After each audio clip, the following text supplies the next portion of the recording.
Hi, I'm Reverend Zach. And I'm Chef Matt. Really? You get a thing, I get a thing. Okay, fair enough. Theme song.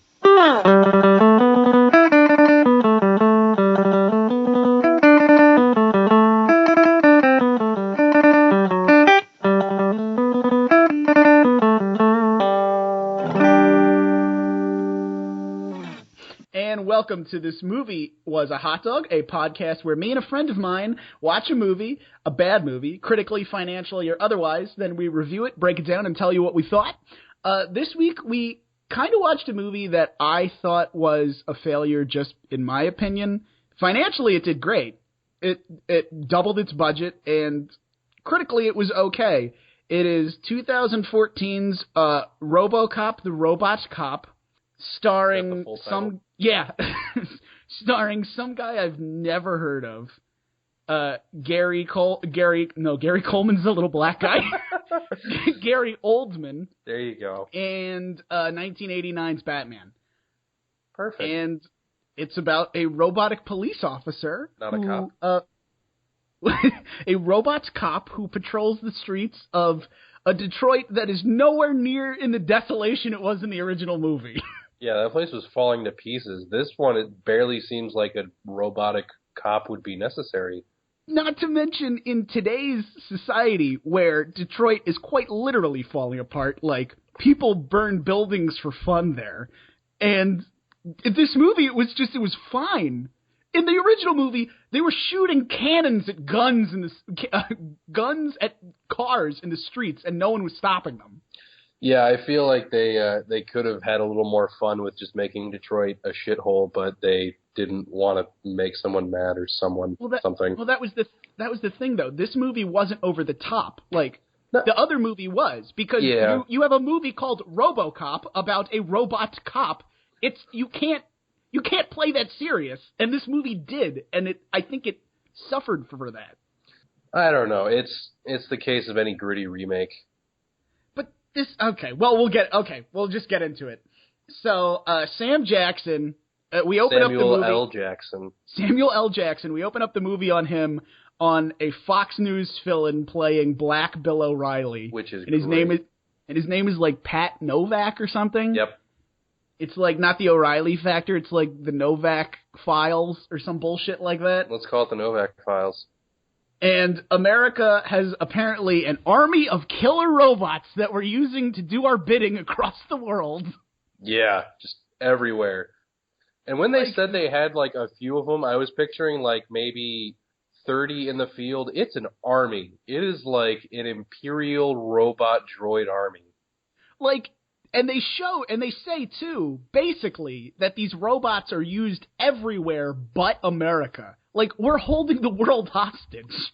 Yeah, they don't play that up, but it really sounds like people are they're everywhere. And so they're not used in war or offensively. They're mostly used for peacekeeping roles. Okay, well, the scene that they show is that we have taken over Iran in 2019, which I'm sure the Iranians loved for this movie. I'm sure it was a big hit over there. And I feel like that's optimistic that we would have a decent situation in Iran by 2019. Well, not only that, it's supposed to be like a post-invasion Iran. You're telling me that they didn't use these robots in the invasion? I'm sorry. They definitely did. It's supposed to be peacekeeping, and the film footage that they show is of Tehran, the capital. Yeah, I'm sure. They don't... Okay, there's not enough context. Like, they literally only mention Tehran in a passing line. Other than that, it's just fill-in Muslim town. And just... It's like a dystopia in there. Like, these robots are just stopping people in the streets. Like, they always have guns out. It's horrifying. Yeah, no, they found really good robotic replacements for Nazi stormtroopers to keep the peace based on that historic precedent. And it's sort of brushed away after that news report goes away where it's like America has more or less taken over the world with its unstoppable robot army. I mean, it seemed like a pretty unstoppable robot army, I'm not going to lie. They have like Terminator robots that are just like on 2 feet and arms and stuff. And then they got like 2 feet. And arms, I said, instead of machine guns for hands. And then they have the giant ones that are like the size ATST walkers. The size of as big as a Tyrannosaurus with machine gun hands. And they're supposed to just be pacifying children and stuff. Pacifying. But the scene of the fleet of robots, like, killing people and then they kill a kid, like, it's like, whoa. So Samuel L. Jackson cuts to a live feed of a reporter on the ground in Tehran going like, look at the people. They love the robots. Like, they're scanning. The robots are scanning the people, and the people, they love it. They love being pulled out of their homes and randomly checked for weapons, and it's just great here. They love this futuristic dystopia we've thrown them into where now they have no privacy and they're killed on sight.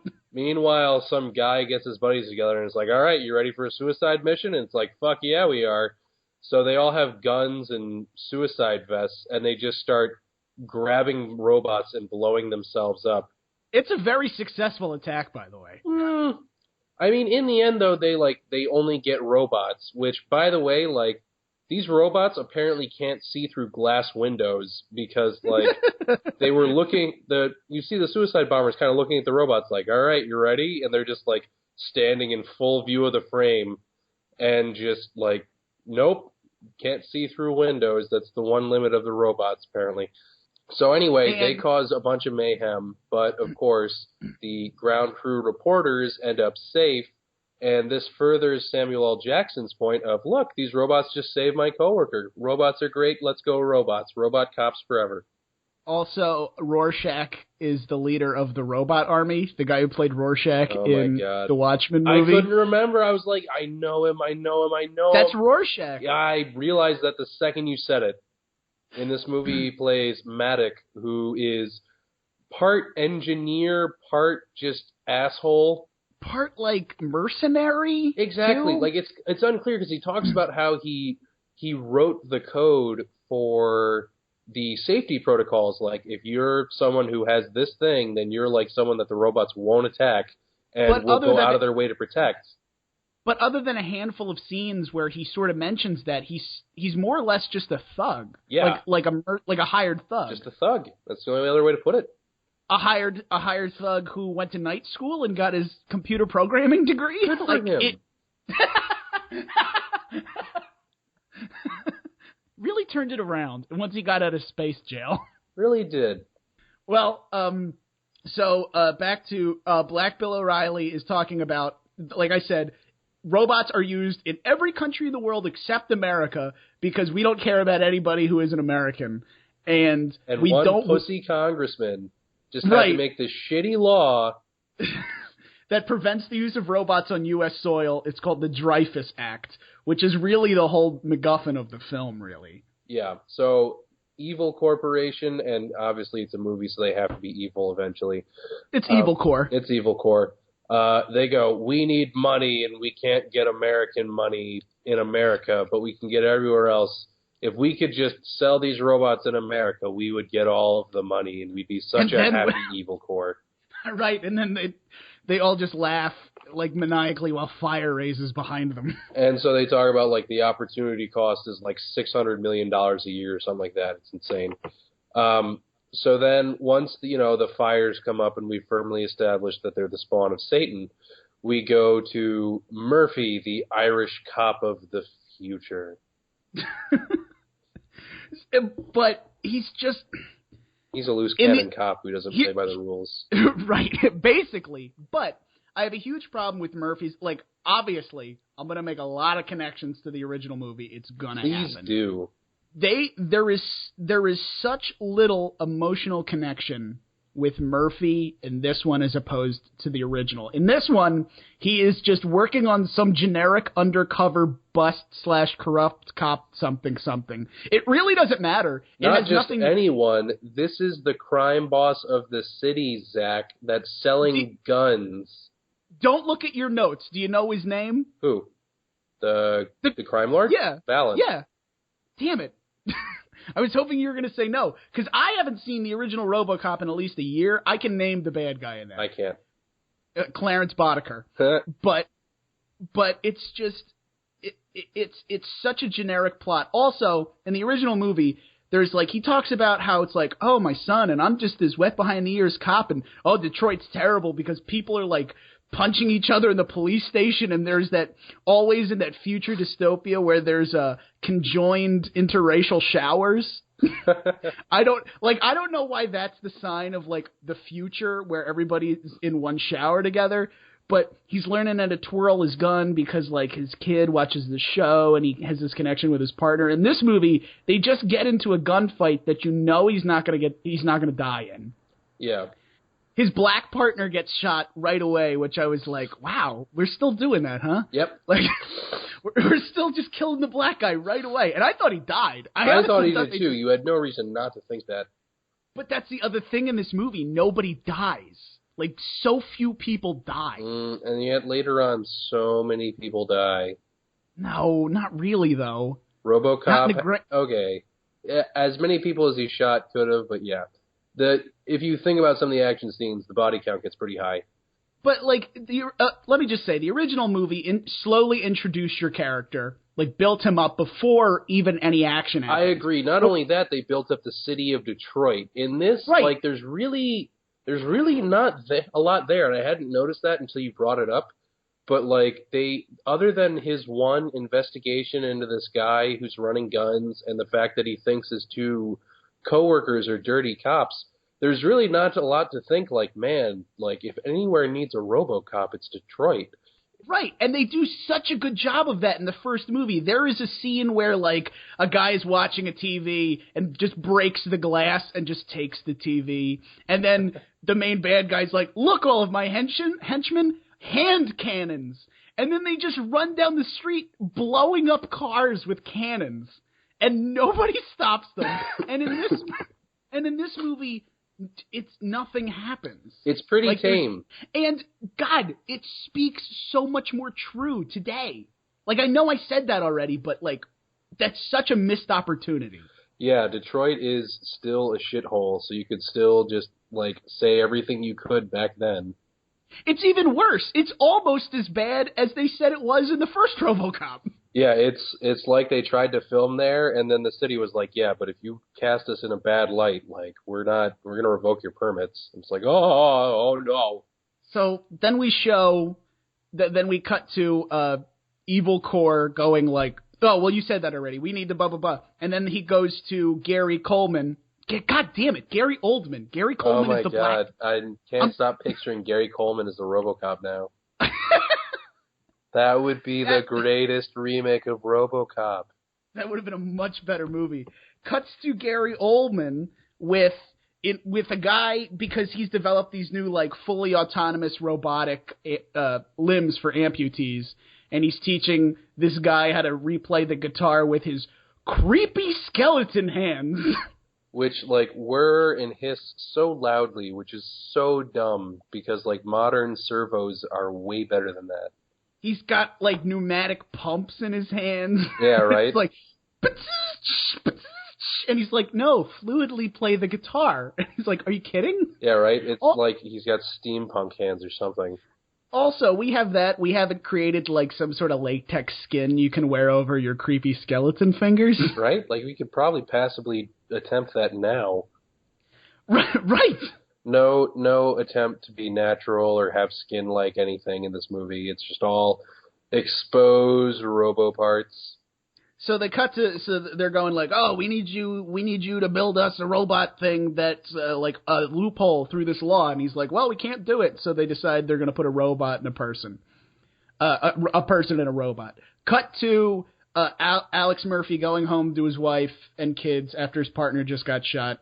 And this is the other thing that bothered me about the they were really trying to cram his humanity in there in the beginning. I skipped every family scene, and if you want to do the same, then just let's do that. I literally have Done. Great. Done. Moving on. You got the next thing? So after family scene, he hears his car alarm go off, and he goes outside. And he's pressing the button, but the stupid car won't shut up. And then he goes to open the car, and then whoopsie-daisy, it blows up in his face. Which, again, to make connections to the first one, in the first one, his death was so dramatic and emotional and graphic that there was like you like felt something when you watched it. Tell us about it. Right? Like well, I mean, they blow his hand off and then they shoot him in the kneecap and then they violently like just shoot him 30, 50 times? Yeah. And then there's a whole scene where they rush him to the hospital and they try and save him and he dies and they show him dying and the doctor's giving up. In this movie, the car explodes, cut to he's Robocop. Well, not exactly, but basically. Yeah, so he, after visiting his buddy in the hospital, like you see them plant the bomb under his car and he gets thrown on the ground and as you said, like before you know it, they're asking the wife, like, hey, you know, we can save him, but we're not going to just, like, save him. He doesn't even die in this movie. No, yeah, he doesn't. They say, like, he's still at a pulse and he still had everything, but, like, without interference, he obviously would have died or he would have been more or less useless. Well, he definitely would have been useless. He just would have been a sack of meat. Yeah. Pretty much he gets Darth Vadered pretty hard.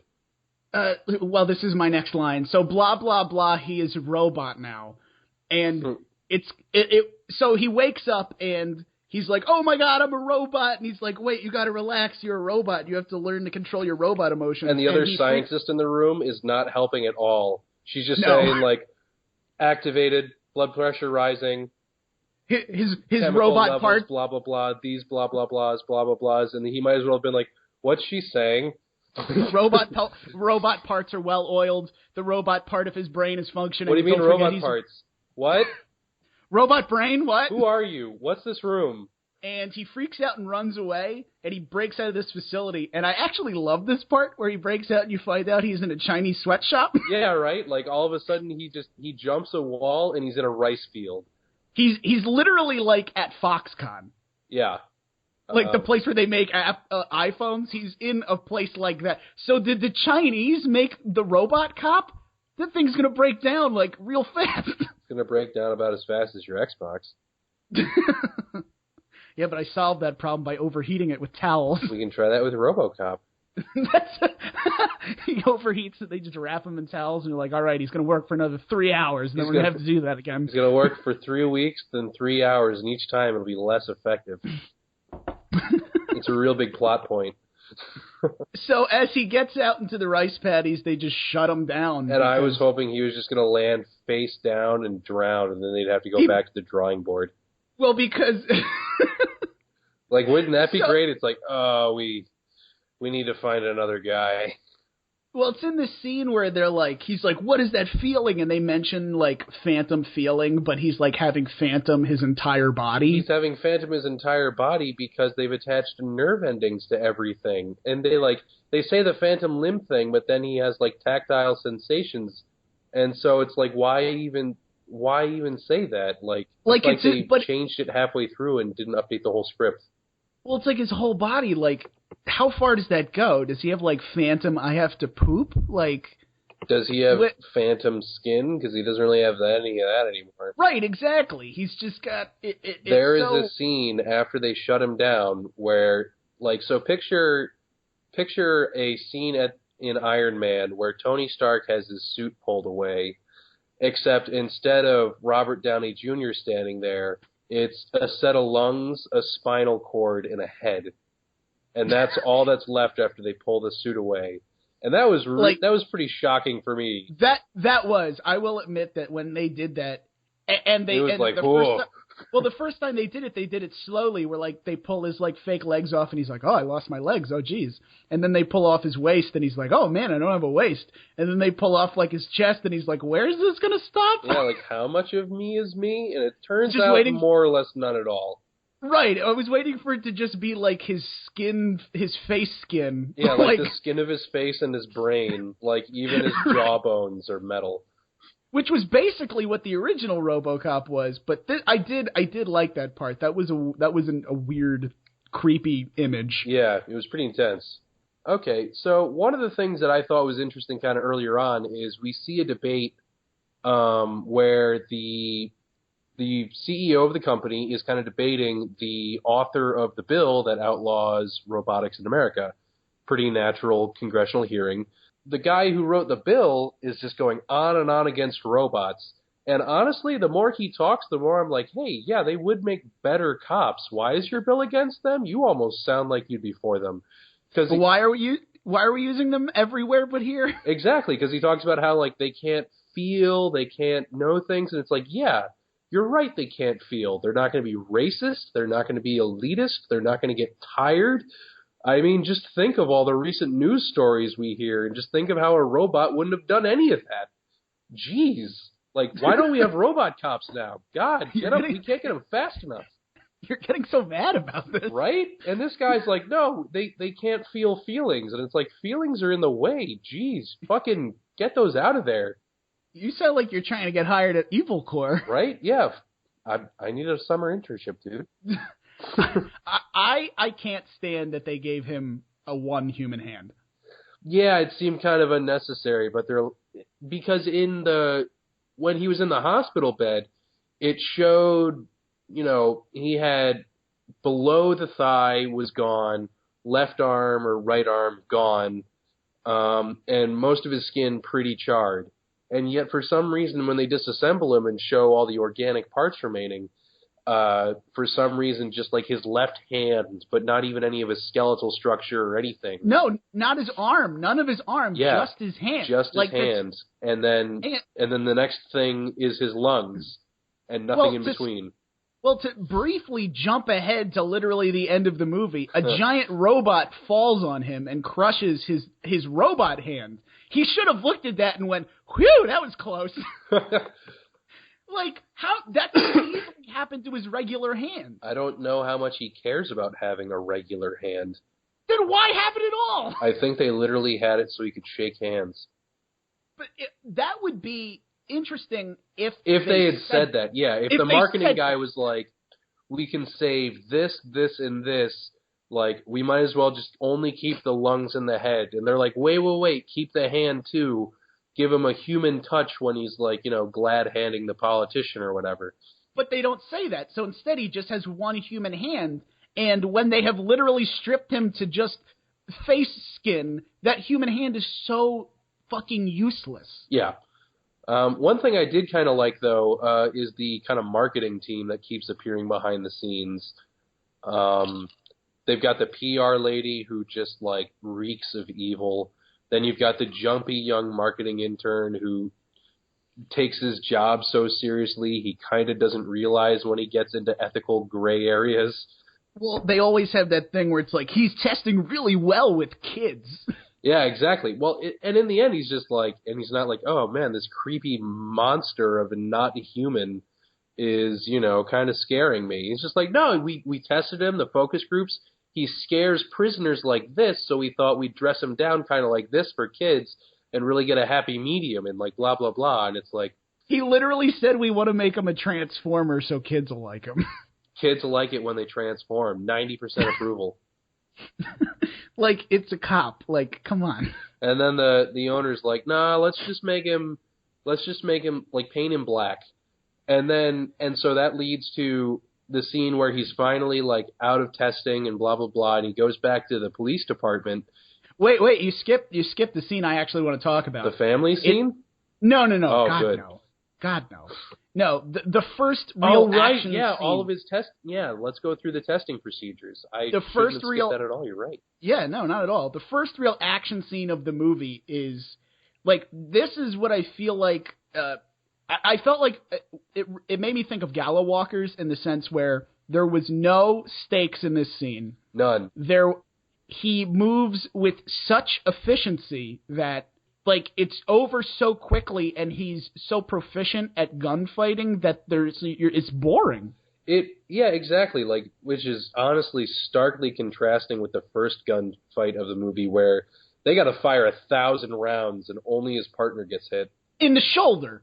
Yeah, like four guys just dumping pistol rounds like they're going out of style, and then a full auto just firing into a restaurant for 10 minutes.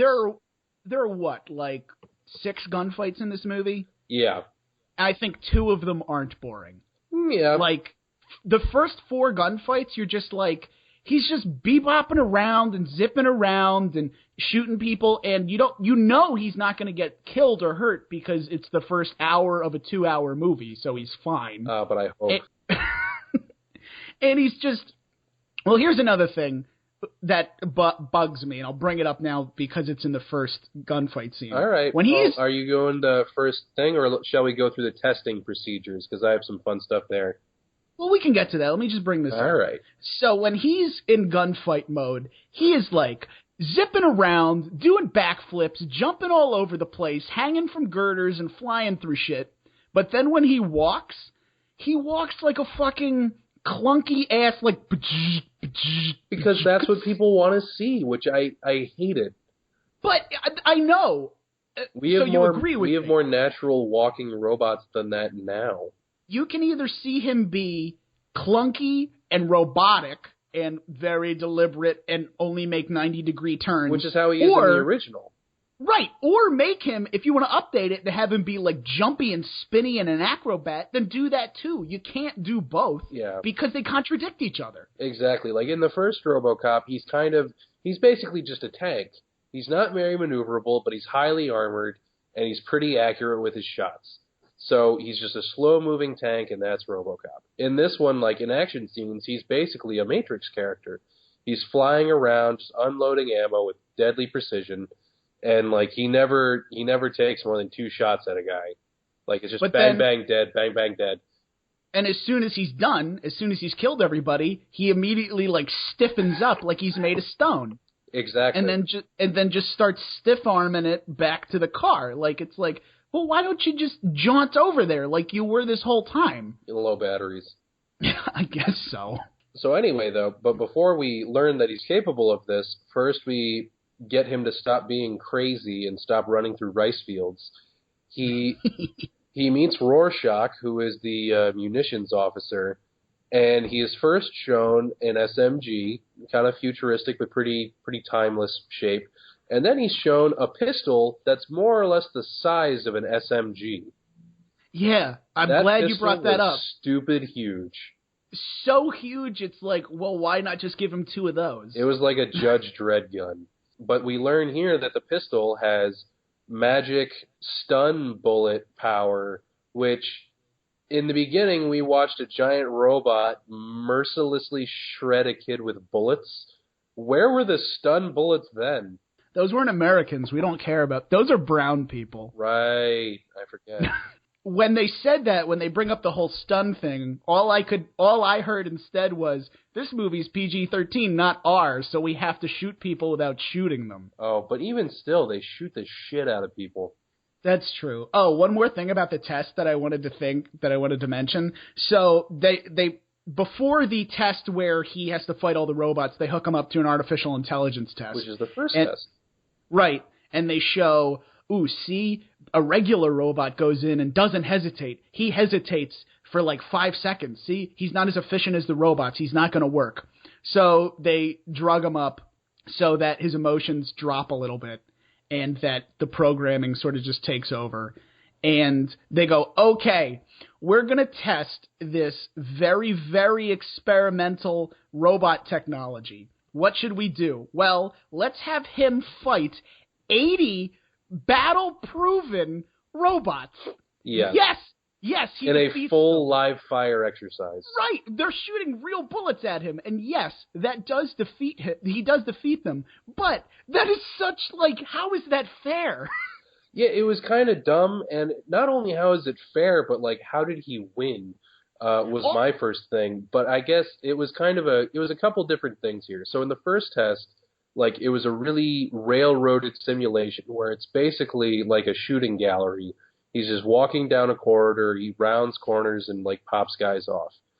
So obviously a computer is going to have the advantage here because, you know, the human element would add innovation and things that a robot wasn't programmed for. It would be more adaptable. So in a railroaded test like this, a human would get shat on no matter what. So then in the second test...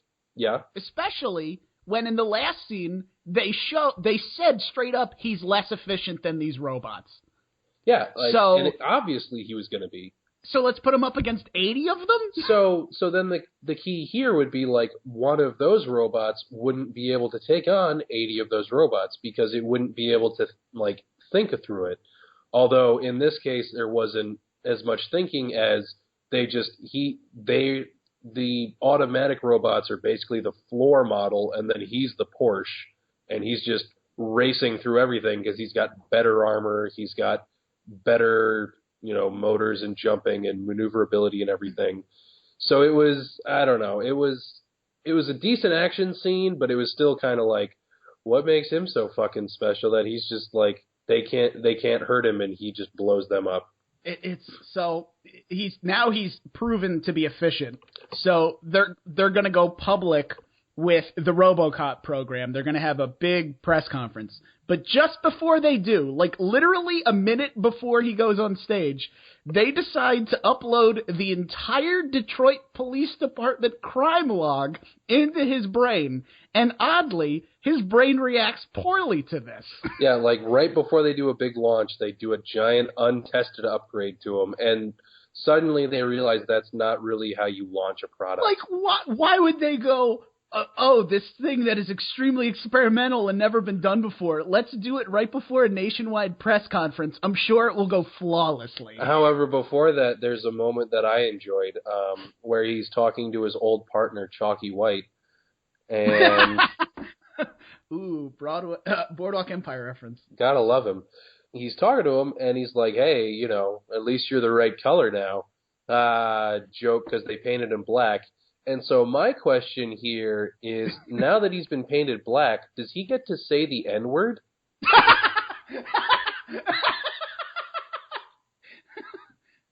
Because I feel like we're hitting gray territory here. Like, could Michael Jackson not say it in his later years?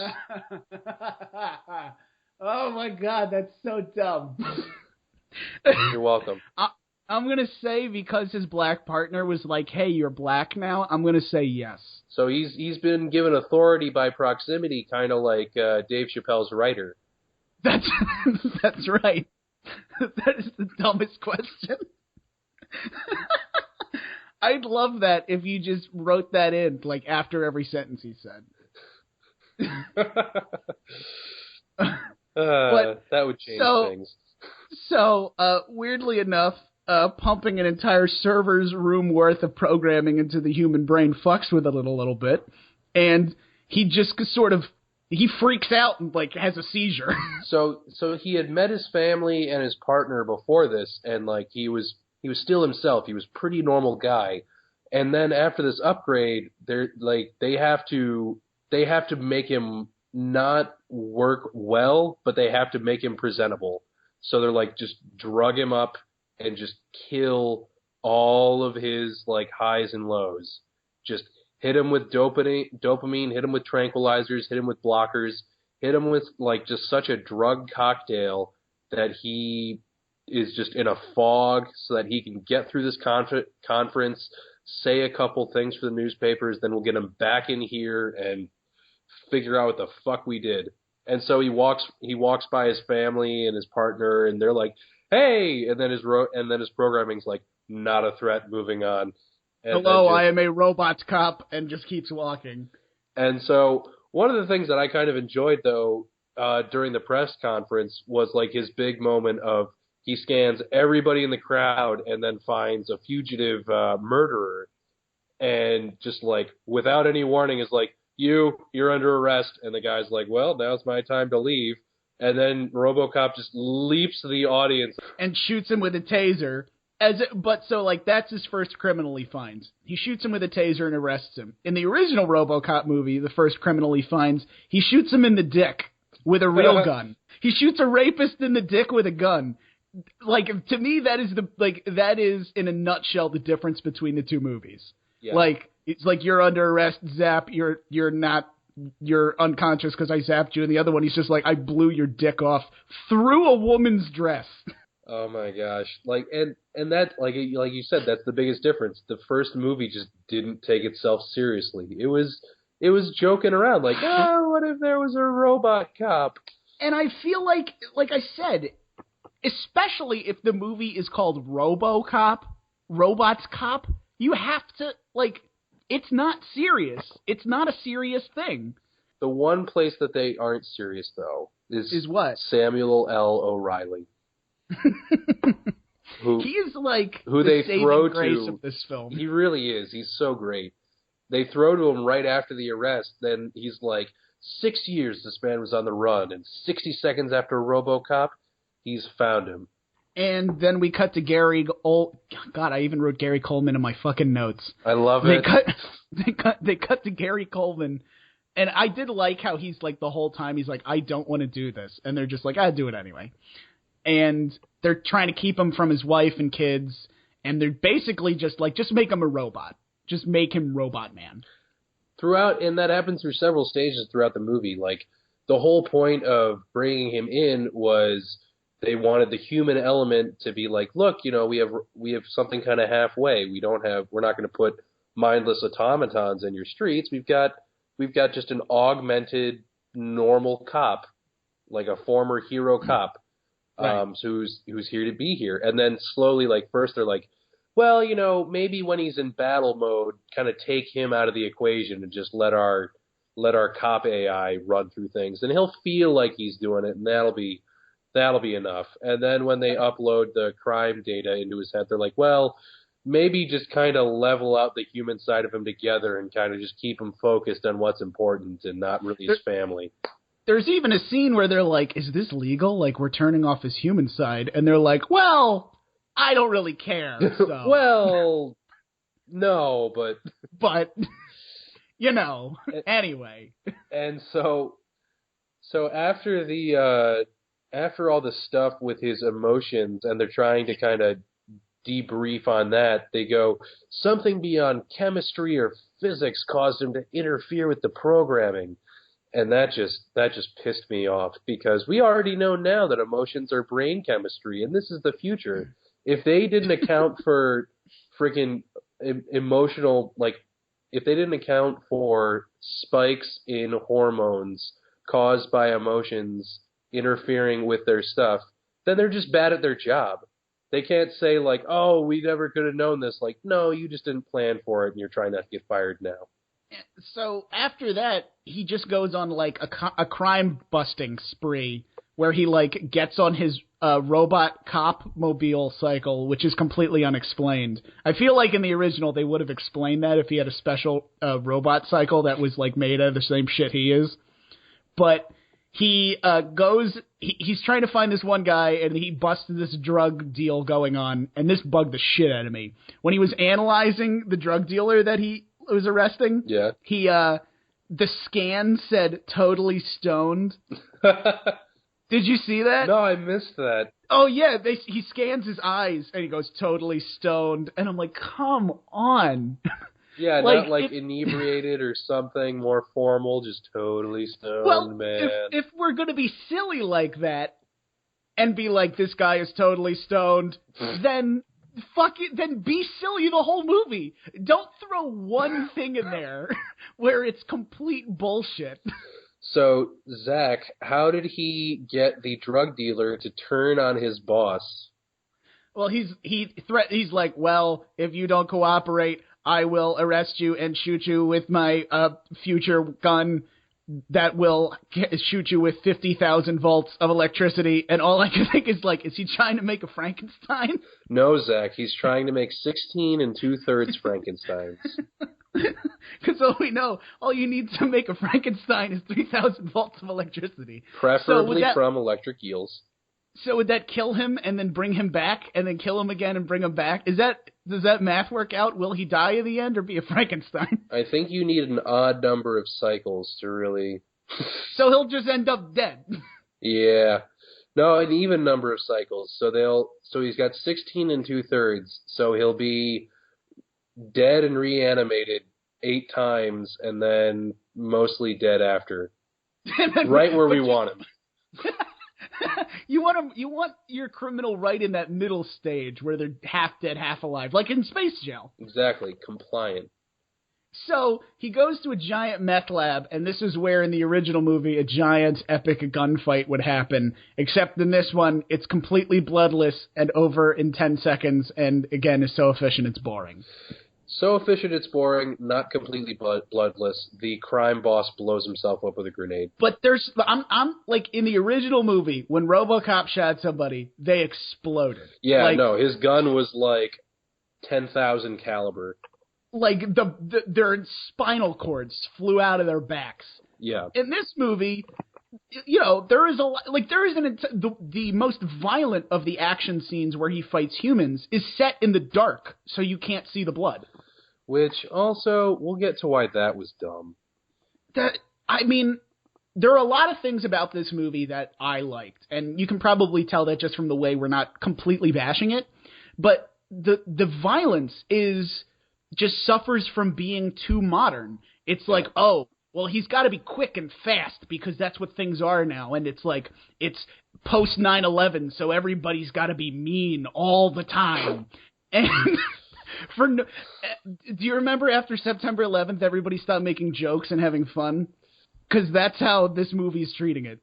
And yeah, it's just so, but also because it's not R, which in a movie where a robot is shooting people with such efficiency that you can't touch him, why would there not be violence in it? Like, there's violence, but it's so harmless. Yeah, it's exactly like what we talked about in Gallow Walkers, where it was just so efficient that you really can't appreciate it.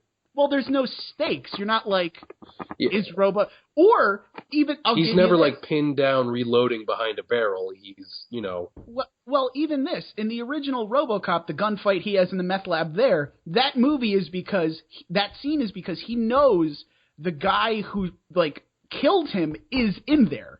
So he's there for a reason to pursue the plot.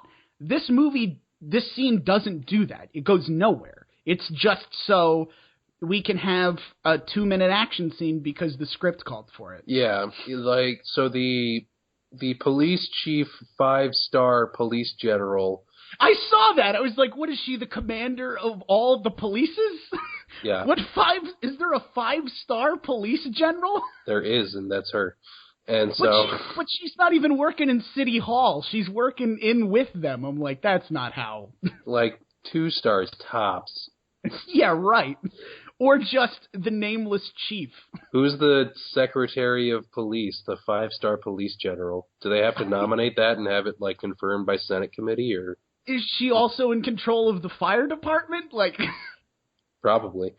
And so she has a whole thing where she's like, basically, Robocop's in charge, and you can't tell him no. And so he's like, I've got 16 cases I hope to solve by the end of the day. And it's like, okay, well, I guess go do that. And so this was the first one he does, where he just picks up a drug dealer, turns him on his boss, then goes and kills the boss, and then it's just like, on to the next thing. And it's like, okay, Robocop. And after that, he has a family scene, which I know we weren't going to talk about, and I don't want to talk about the scene. But his son, is going to be super fucked up, right? Yeah. Like, this mental problems and out the wazoo. Like, we can only hope. Not only is his dad now a robot man, but how could he ever possibly live up to his father being the first fully functioning android? He could design the next one. He's gonna be a fucking hipster something who lives in Seattle and does like a lot of coke. And gets arrested by his father. and it's so it's so emotional because he's like, I don't care, I'm programmed to kill you. So after that, he overcomes his programming and he starts investigating the guys who tried to kill him. And somebody says, like, what's he doing? He's investigating his own murder. No, he's not, because he was not killed. Like, that is not what he's doing. He was not killed, so he can't be investigating his own murder. Fair enough. That's something they continue to point out, though. They're like, he's investigating his murder, like, blah, blah, blah, murder, murder, murder. And it's funny that you pointed out, it's like, actually, he survived, so... Which makes me think that there was a harder version of this movie where he does die, because... Let's say he died on the operating table at one point, and they had to zap him. But they could have just said that. That would have been such a throwaway line, but this movie's PG-13, so there's no blood, the main character can't even die, and all he is a fucking a lung bag and a face. You could just kill him already. But yeah, so instead of that, so one of the things that they talk about from the beginning and throughout it is that when you get kind of emotionally out there, then it causes the interface between the robotics and your brain to kind of get screwy. And so excuse me. An emotionally charged moment with his wife leads him to kind of overpower everything, and they go, oh, his dopamine levels are returning to normal. Because who'd have thought the brain would become resistant to drugs? Because we don't talk about that now. But they don't say that. They go like, it must be God. Pretty much. And then he's like, can I get an MRI? And it's like, they have an MRI machine built into his suit? Like, those things are huge. I think the Holy Spirit is within him, and that's how he's doing it. So ask that thing what his vital signs are. Did you check your vital signs with God? I didn't think so. So it's funny because like you said, the lieutenant 5-star police general is like, we have a problem. He's solving his own murder. And literally everyone else reacts like I did, which is where they're like, awesome. That's such a good idea. It's such a great marketing scheme. Like, he solves his own not quite murder. Like, this is great. And like, no one else has a problem with it. But she's like, which is the first sign of like, maybe she's corrupt. It's like, I kind of had something to do with that, so I want him to stop. Yeah, right. And so suddenly you see actualevil.com man Valen knows Robocop is coming for him, which makes it obvious that Lieutenant by the book 5-star general lady is in cahoots with him. Also, let's mention the CEO of Evil Corps is Michael Keaton. I guess we did mention that, but we haven't been saying his name. I just want to make sure that's clear.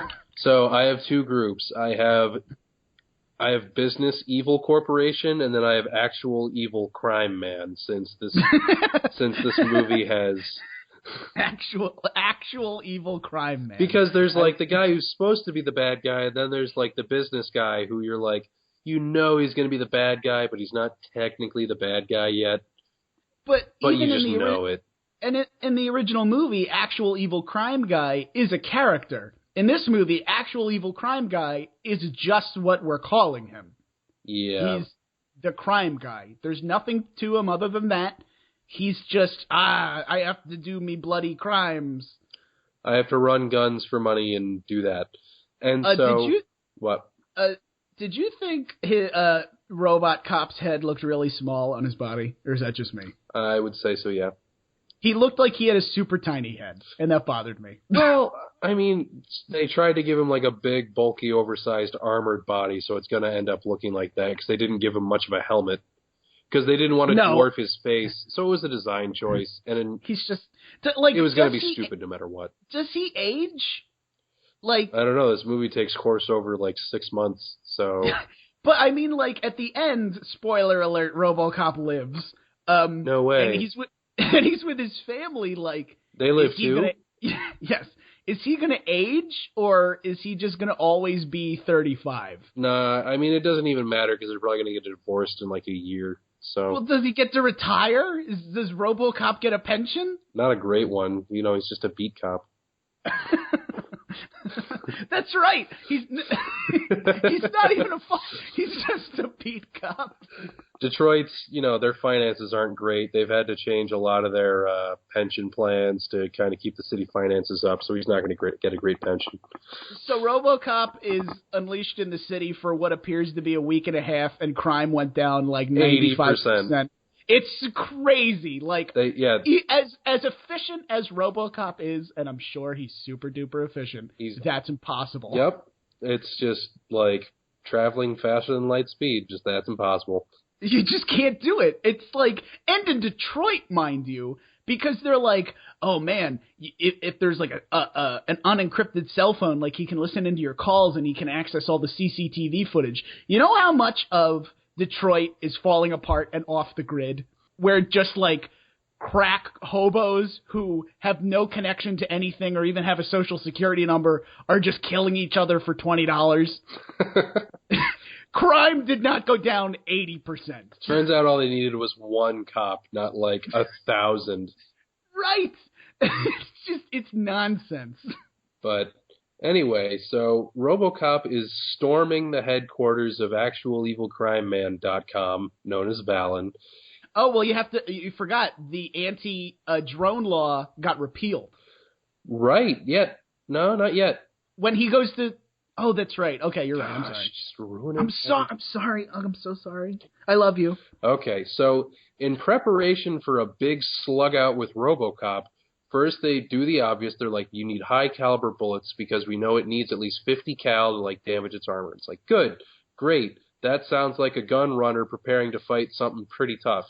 And then they're all given night vision stuff and they turn out the lights. And that's when you start going, do you really want to do that? Because it also is going to have night vision. It's the robot cop. And between the two of you, you're going to be more effective than it is. And so that was a dumb thing for me. And then the final thing they did, which I don't think they ever even set off, was they started just laying C4 like all down this hallway. And none of that goes off. No, there's an explosion in the beginning, and that's only because he drives his motorcycle through the front door. Which, seems like it would cause an explosion. But I don't know what other problems you had with this scene, but, like, because it's in the dark, again, I promise I'm going to stop harping on the lack of blood. But because it's in the dark, is like, you can't tell, is he getting hurt? Like, are the 50 cals hurting him? You really can't tell that at all because, like, in the first test, they used the sub 50 cals, and they were just kind of bouncing off him, and he was fine. And in this, like, he continues to just walk out like a tank, soaking up damage, and it looks like nothing's happening. And because but you don't even know if nothing's happening. It's in the dark, and you're like, is he losing this? Is this the one where he almost dies and I have to feel something? Should I be like, oh no, he's losing? Or is this boring again? You don't even know. And then they turn the lights on, and you're like, I think he's fine? You don't even know when the lights go on. There has only been one in-the-dark shootout, which was truly super awesome. Can you think of the one I'm thinking of? I'm going to know it as soon as you say it. Kick-Ass, when Hit Girl is saving Big Daddy and Kick-Ass. And, like, Big Daddy... No, you're right. You're absolutely right. That is the coolest in-the-dark firefight ever. You can, like, I know movies can do this well, where it's like, where there's a muzzle flash or just brief glimpses of light, and you see images of the action as opposed to all of the action. In that scene, her father is being burned to death in a chair. Like, there's emotion there. This one, you're like, I don't know if there is even. Like, it turns out there wasn't. It's supposed to be emotional because this is the guy that ordered the hit that got him killed. And then it's you'd just want to not see there. You literally not there. It is literally in the dark. Like, he's supposed to have gotten control of his own emotions. He's supposed to be feeling like a person again. And, like, he doesn't do anything. He just clears the room. The last guy in the room is the guy that ordered the hit, and he shoots him as the last guy in the room.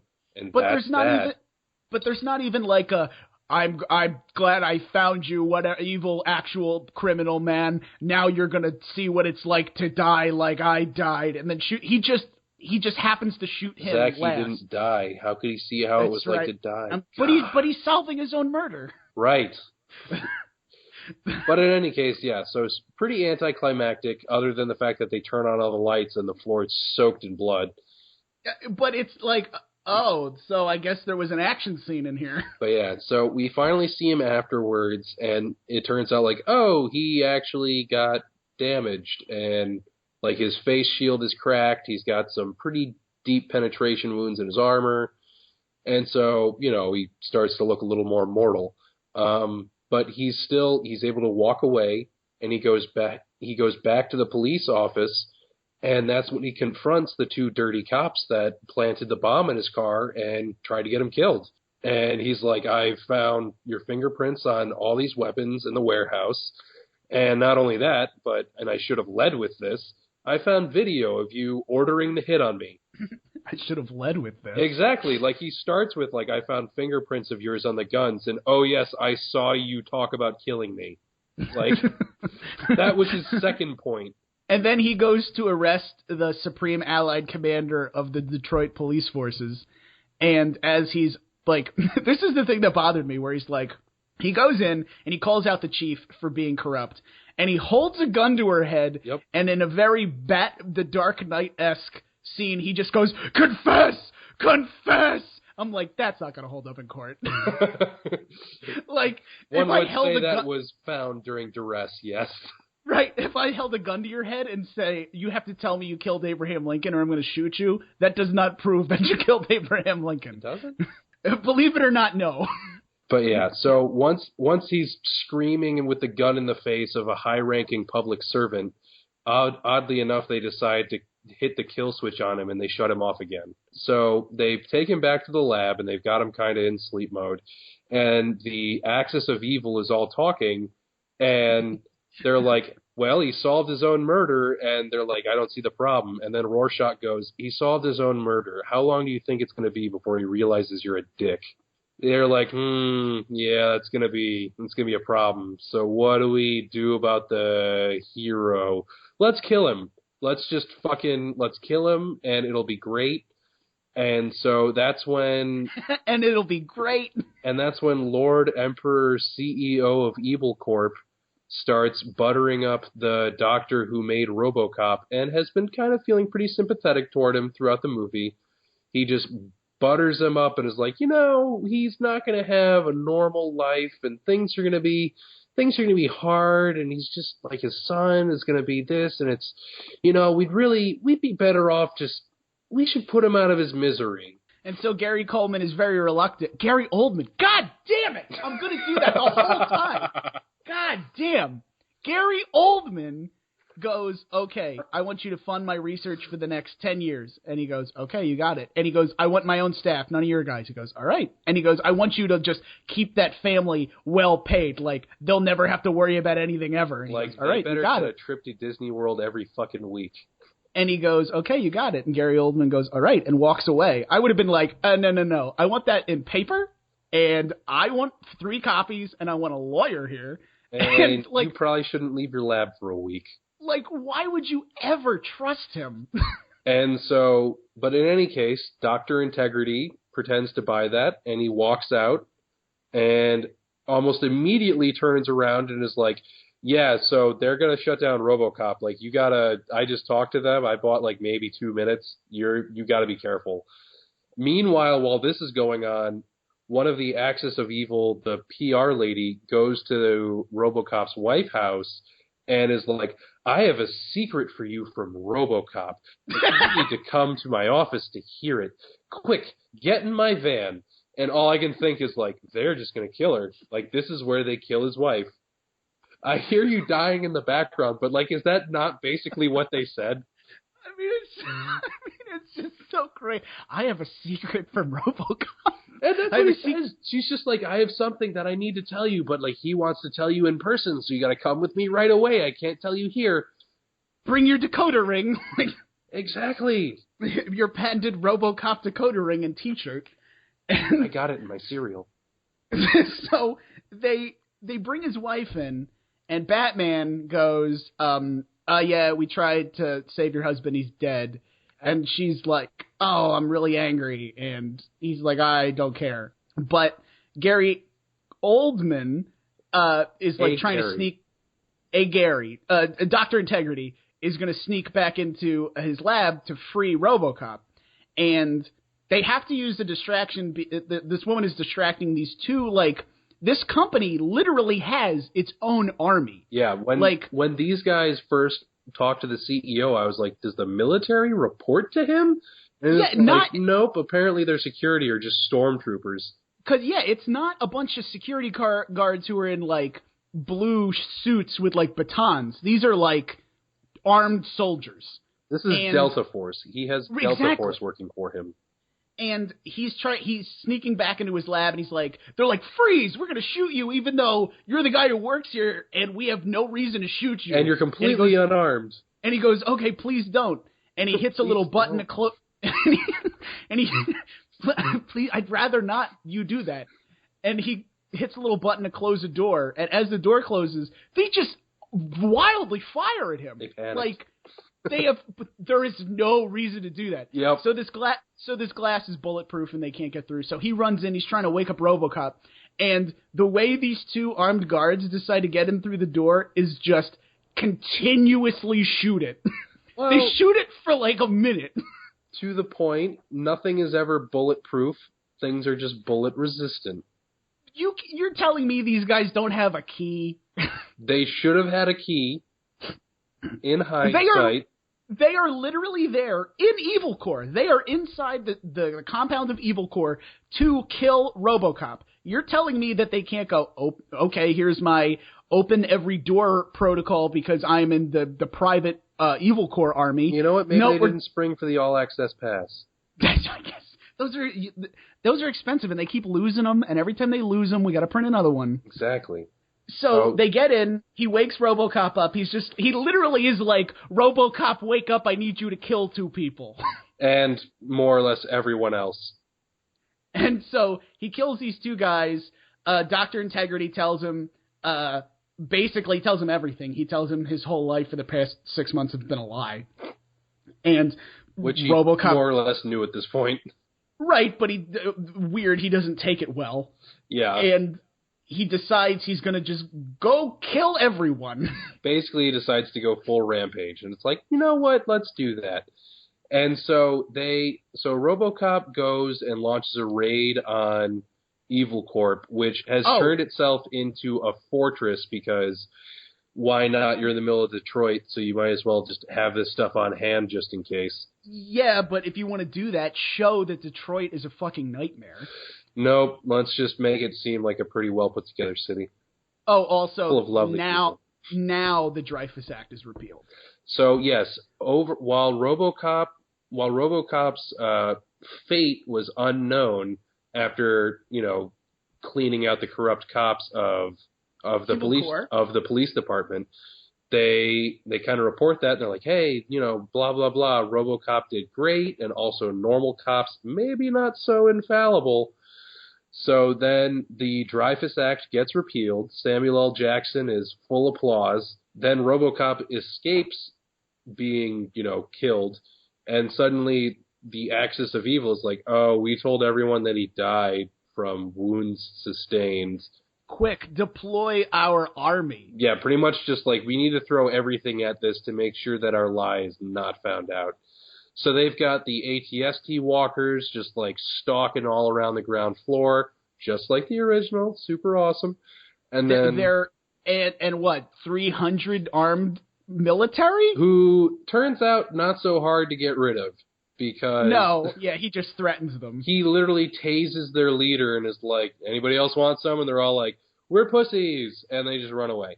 So he goes inside, and I guess I did like this because you can't have these drones deployed like on American soil. They're only inside the building. I did appreciate that. Exactly. It's like, they're not policing the streets. They're just our local security, private property. You can't tell me what to do here. I don't know if you like this scene, this final gunfight where he kills all these giant robots. It just looked like a cutscene in a video game, to the point that part of it is in first person with shooting guns. I didn't like parts of it when he first gets in there and he's like dumping his guns into him, and it's like, your rounds can't possibly damage any of these. You know this, right? Like, these things should have tank armor on. And also, it's like we said before, he's jumping around and doing backflips and leaping off of stuff. Why was he just fucking two-stepping it outside with his fucking pneumatic legs? Yeah. So as he's fighting these things, he's kind of using them as cover and like walking under them and ultimately getting them to shoot each other to shit. Meanwhile, Chalky White has rounded up a posse, very Chalky White style, and is just rolling in, and right as RoboCop's about to get cornered, a SWAT team van slams through the wall and just plows through one of the walking robots, which was pretty awesome. And they managed to save RoboCop because he is literally getting destroyed. He is getting the shit kicked out of him. He should have been ripped to pieces long before. Like, one of the giant robots falls on his robot arm, like we mentioned before, and he, never should they have gone like, oh, this human hand is stupid. And he cuts his own arm off so he can get out from behind the robots, and the police block. Well, before that even happens, one of them just dumps like a clip of minigun ammo into his back. Yeah. He's just taking it for 10 seconds, just full auto fire. Until Chalky White shows up and blocks him, and the robot stops shooting, and he gets away. But then, like, the military force of Evil Corps shows up and essentially arrests the police. Was the thing that bothered me so much when they came in and they're like, drop your weapons, Evil Corp security. And they're saying this to a marked SWAT team. Like, that's not even kind of legal. Like, I feel like there would be room for a commentary there. Like, if they had drawn more to that, like, oh man, this corporation's so out with power. They're so well armed they can tell the police what to do. Like the original movie. Yeah. That's what the original movie was. And not only that, like, they owned Detroit in the second one. Oh, yeah. Gosh, that was so dumb. But it was silly in a silly movie called Robocop, and they played up that, the police are actually trying, and they're getting destroyed. In this movie, they're just like, we just want robots because we want to make money. And the other one, it's like, not only do they want to make money, but the real police aren't doing it. They're not cutting it. Yeah, they're up against the ropes. They're outgunned by these just way too well supplied criminals. But it's so he gets out and he runs into Rorschach in another scene that is over so quickly. You're just like, well, this is where we start getting into the anti-climaxes, in my opinion. Yeah, this is definitely a bit of an anti-climax, I would say. So he meets Rorschach, who has been like one of the main antagonists this entire movie. And Rorschach's like, you can't shoot me because I work for the company. And then Chalky White just shows up and shoots him in the back so quickly that you're like, oh, well, that's all right. That's wrapped up. Next thing. So, well, to draw that out a little longer, you can't shoot him because... Why? The movie didn't. He's wearing a device which completely blocks Robocop's programming from even targeting him. In the first scene where the news crew is on the ground, they show them wearing this device, and it causes the robots to prioritize them in safety and also not shoot them. And so in this, Rorschach's wearing it, and so Robocop, he tries to raise his gun, can't do it. Rorschach is about to pull the trigger when Chalky White just blows his head off. And so now Batman and Robot Cop's wife and kid are on the roof, and they're waiting for a helicopter to get out because they don't want his wife to see that he's still alive. And Robot Cop shows up, and he's like, I'm going to kill you, Michael Keaton. And he's like, you can't do that because I'm wearing what Rorschach was wearing. And I'm going to take your wife hostage because... And he's like, oh, I can't shoot you. And he goes, no, wait, I can. And he shoots him. That's how it goes. But before that ends, though, like, Batman just removes any doubt that he is evil president of Evil Corp, where he's like, he asks this one security officer that's left on the roof, and there's only one with him. He's like, give me your gun. And he goes up to Robocop, and he's like, I can just fucking shoot you. I can shoot you right now, and everybody will call me a hero. And then and for no reason at all, he's like, I can fucking shoot your wife and kids. I can just do that. And the security officer behind him isn't even like, whoa, dude, like, you sure about that? He's just silent. And then he goes back to almost shooting Robocop, who then shoots him. And then meanwhile, security guy still standing back there, gun down, not armed in any way. And then finally, when it pans out at the end of the movie, after he kills the CEO, you see the security guy just kind of throw up his hands and walk away after his boss threatened an innocent woman and child and then was murdered. All I could think was like, what's going through that guy's head? Well, I hated it because there was there wasn't that scene where, because they say, if you try to shoot me, you'll shut down, you'll completely turn off. And he starts raising his gun, and he does start to shut down. And there's not that scene where he's like... knees, he starts dropping to the ground, kind of. And there's not that scene where he's like, no! And then shoots him. He just decides to shoot him, and he does it. And then that's it. Like, after he shoots Michael Keaton, the movie wraps up in a minute and a half. With one final presentation from Samuel L. O'Reilly. who caps us off by talking about how the president vetoed the repeal of the no robot police law and just screams, "What a pussy!" and how Dr. Integrity is the stupid moron who swayed the public opinion. And then he just starts, and he drops the one motherfucker that you're allowed to say in a PG-13 movie. But they bleep it. Because he's on a news program, Zach. But if you're going to have Samuel L. Jackson say motherfucker. And he does it. It's a pretty satisfying motherfucker. No, he doesn't. They bleep it. If you're going to hire Samuel L. Jackson and you write in the script, Samuel L. Jackson says motherfucker because he doesn't say it like anybody else on the planet does, and it's awesome. Why would you bleep it? It's PG-13. You're allowed one fuck. They didn't even do it. This movie was such a watered-down version. They didn't even... If Samuel L. Jackson doesn't say fuck, then why is he in the movie? Because he's Mace Windu. That's so... He never said fuck in that movie. That would have been great if in just out of nowhere, Jedi Council leader Mace Windu. Well, no, it would have been great. And it's episode 3. He finds out that Palpatine is the Sith. He walks in, he sees it, and he goes, "You gotta be fucking kidding me," or something like that. No, he's not going to say that. What would he say to Emperor Palpatine? He'd be like, "Drop that fucking lightsaber, motherfucker." Oh, he gets 2. Right? But we'll work on it. But either way. It's a script. So why don't you wrap us up with your final thoughts, including your opinions of Samuel L. Jackson? I know that you liked this movie better than I did. And I tend to like all of them better than you. But by no means is this a terrible movie. This is probably the most legitimate film we've watched that was okay. It has a 50% on Rotten Tomatoes, which is not good. It's not great. That's basically how it is. Yeah. But as a big fan of the original movie, and I do love the original movie, this is just, it pales in comparison. It is literally watered down. Everything in the original movie that made that over the top or exciting, they just took it out of it. They don't curse. There's no blood and guts. The emotional story and the introduction of Alex Murphy as Robocop is just sort of, bleh. Even Evil Core guy is just, he's really boring.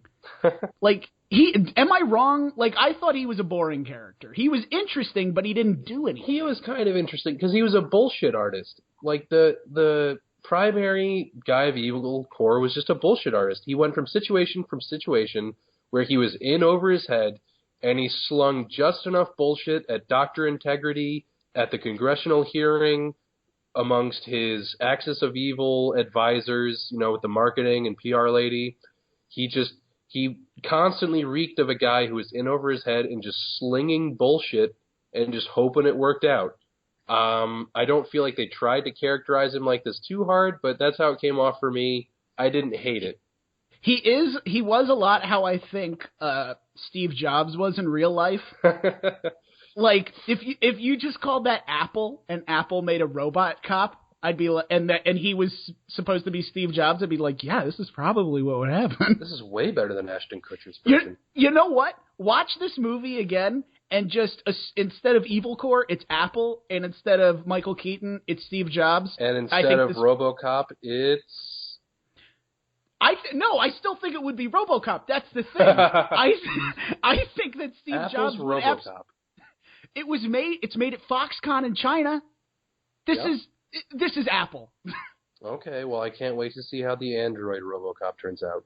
But anyway, so that's how I feel about the movie. Now for your second question. Samuel L. Jackson is one of the greatest black actors of our generation. And if you haven't seen Pulp Fiction or he's great in Django Unchained. Oh my gosh. His scene in that movie.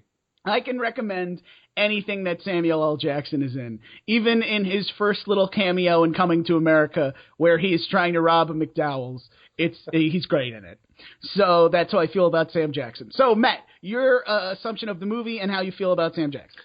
Well, I'll start off with my feelings of Samuel L. Jackson. Obviously amazing. Everything from Die Hard to obviously he didn't get to. Spear. Could have loved him more in Sphere. Could have loved him more in the Star Wars second trilogy. He didn't get to be very much of himself there. He's in Jurassic Park for a little bit. He is in Jurassic Park. He gets eaten by the velociraptors. They eat me. What? Sorry, Dave Chappelle. Okay. But anyway.